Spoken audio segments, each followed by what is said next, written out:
সহপাঠীদের সঙ্গে মোমবাতি হাতে মঞ্চে দাঁড়িয়েছিলেন এক স্কুল শিক্ষার্থী।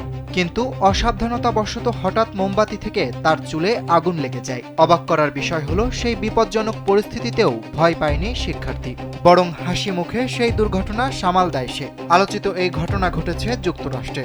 ইতোমধ্যে এই ঘটনার একটি ভিডিও সামাজিক যোগাযোগ মাধ্যমে ভাইরাল হয়েছে। ভিডিওতে দেখা যায় মঞ্চের উপর মোমবাতি হাতে দাঁড়িয়ে আছে বেশ কয়েকজন শিক্ষার্থী, কিন্তু ওই শিক্ষার্থী এমনভাবে দাঁড়িয়ে মোমবাতি ধরেছিল, অসাবধানতায় তার চুলে আগুন লেগে যায়। তখন তার পাশে দাঁড়িয়ে থাকা অন্য সহপাঠীরা আগুন দেখে ভয়ে চমকে ওঠে, কিন্তু যার চুলে আগুন লেগেছিল সে একটুও ভয় পায়নি, বরং হাসি মুখে হাত দিয়ে সেই আগুন নিভিয়ে ফেলে। এই দৃশ্য ক্যামেরাবন্দী করেছেন ওই শিক্ষার্থীর চাচা। তার নাম কেনেথ পেরেজ। কেনেথের দাবি, তার ভাইজির স্কুলে একটি অনুষ্ঠান ছিল। সেই অনুষ্ঠান মঞ্চস্থ হওয়ার সময় সবাই মোমবাতি নিয়ে দাঁড়িয়েছিল, কিন্তু অসাবধানতার কারণে কেনেথের ভাইজির চুলে মোমবাতি থেকে আগুন ধরে যায়। তবে বিন্দুমাত্র ভয় না পেয়ে সে হাত দিয়ে আগুন নিভিয়ে দেয়।